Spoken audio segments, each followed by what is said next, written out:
The city of New Orleans has had long-standing extensive problems with Turbine 4 in particular. It has broken down multiple times over the years.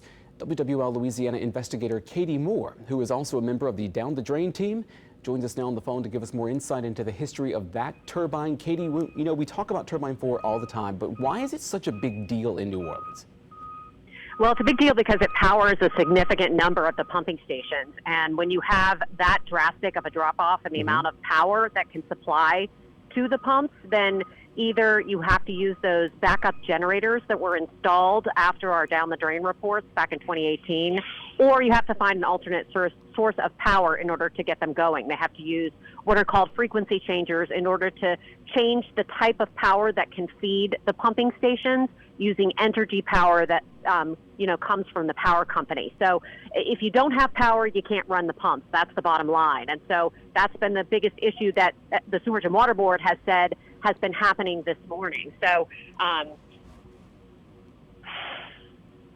when we look at the overall picture of what's happening with flooding across the metro area, that is always the number one question. It's what caused us to first start looking into the situation when we first did down the drain, because we wanted to figure out what was the problem with the pumps.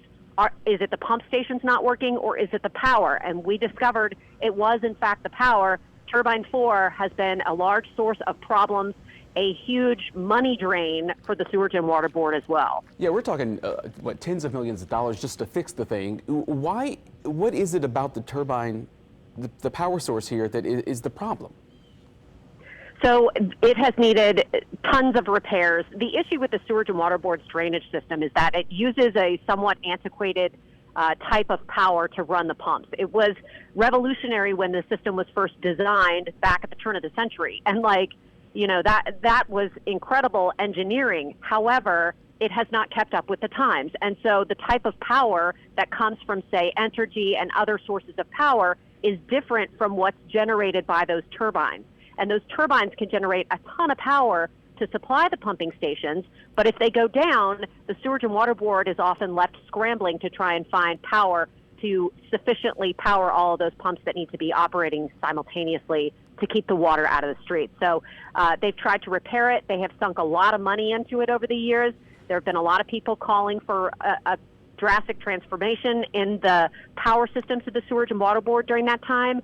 But it is extremely expensive, and it is a major infrastructure investment. So I think that they have really tried to put some redundancy in the system by adding those backup generators. But over time, it's going to come to a point where the Sewerage and Water Board is going to have to ask itself, what are we going to do moving forward in the future, and how do we secure the funding to really modernize this system? When you talk about those repairs during your investigation into this, have you seen any repairs that have actually proved to be beneficial long-term, or have most of them been more of like a Band-Aid type fixture? Well, I think they were hoping that the repairs that they have done to these turbines would be a more permanent type fixture. I know that the EMDs, when those were installed, they were supposed to be, like I said, the redundancy in the system. So if not all of those are powered up and working today, that could pose a significant problem in that redundancy factor.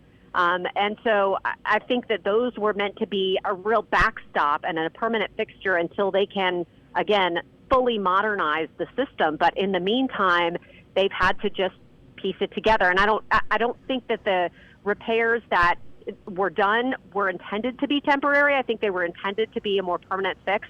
And it took a long, long time for them to get the system back to where it was before we saw this breakdown today. So there are going to be a lot of questions asked. Exactly. And even those backup generators that you were talking about, those can only operate to a certain capacity, right? Right. I mean, there are 5 of them that were installed. They were very expensive when they put them in. They're very loud for the neighbors. We've done some extensive reporting on that over the years. But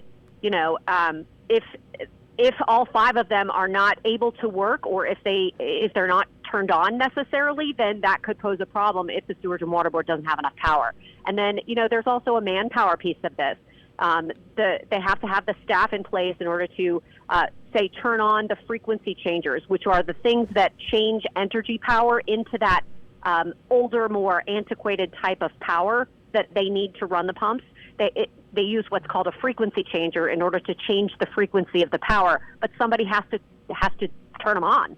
They need a human being to go turn them on. So Those are among the many, many questions I think that people are going to be asking the Sewerage and Water Board. Of course, we saw Joe Giarrusso posting this morning about the problems. He's really been a voice for these issues and keeping close watch on the Sewerage and Water Board since we did those investigations in 2018. So, I think he's going to be asking a lot of questions, just like many people are. Now, one of the pumping stations that was also affected in this situation this morning, because of the lack of power and the diminished capacity to send power, was pumping station 6.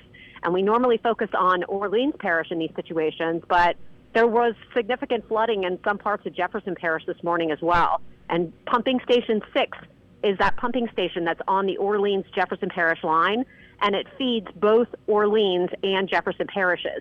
So if this situation was affecting pumping station 6, there's a good chance that also affected Jefferson Parish residents and contributed to some of the flooding that we saw this morning. I know there was about a foot of water in the Maple Ridge subdivision this morning that tends to flood whenever we do get strong storms like we got overnight. But that's something to be aware of, too, and I imagine Jefferson Parish will have some questions for Orleans Parish as this moves forward. And you brought that up. Actually, Councilman Scott Walker had posted about that very issue with that pumping station affecting parts of Jefferson Parish, so we do know that that actually did happen because of that pumping station. WWL Investigator Katie Moore, appreciate your insight on this and giving us some context on those pumping stations. No problem. Happy to do it. All right. Thanks, Katie.